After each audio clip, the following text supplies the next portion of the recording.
জলবায়ু পরিবর্তন ও জ্বালানি সংকটের চাপে তৈরি পোশাক খাতে আসছে বড় পরিবর্তন। জীবাশ্ম জ্বালানি কমিয়ে নবায়নযোগ্য শক্তির ব্যবহার বাড়ানোর উদ্যোগ যেমন দিচ্ছে সম্ভাবনার হাতছানি, সেই সাথে তৈরি করছে খরচ বৃদ্ধি ও শ্রমিক ছাঁটাইয়ের শঙ্কা। সংশ্লিষ্টরা বলছেন, দক্ষতা ও প্রণোদনা নিশ্চিত করে এই রূপান্তর হতে পারে টেকসই ও কর্মসংস্থান বান্ধব। সাদবিন শফিকের রিপোর্ট।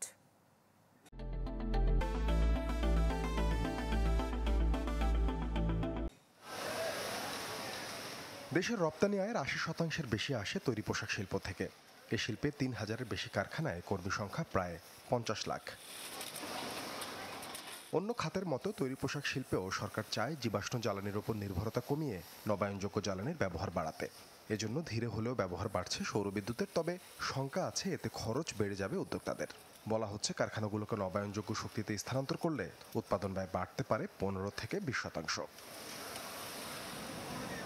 আশঙ্কা আছে বাড়তি ব্যয়ের চাপ সামলাতে অনেক কারখানা কর্মী ছাঁটাইয়ের পথে হাঁটতে পারে।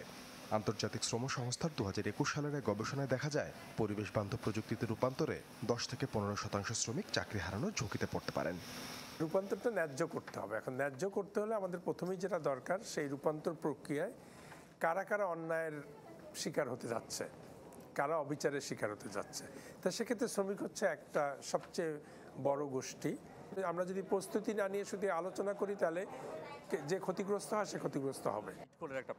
বিশেষজ্ঞরা বলছেন, জ্বালানি রূপান্তর জরুরি হলেও এর জন্য প্রয়োজন দীর্ঘমেয়াদী পরিকল্পনা ও প্রণোদনা। সেই সাথে দক্ষতা বাড়াতে হবে শ্রমিকদের।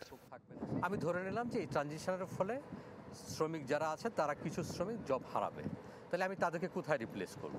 অথবা আমি কোনো সাবসিডিয়ারি ইন্ডাস্ট্রি ডেভেলপ করব কিনা তাদের এমপ্লয়মেন্ট এনশিওর করার জন্য। আশঙ্কা থাকলেও নতুন প্রযুক্তি সম্পর্কে আগ্রহ আছে কর্মীদেরও। তারা বলছেন, প্রয়োজনে প্রশিক্ষণের ব্যবস্থা করতে হবে।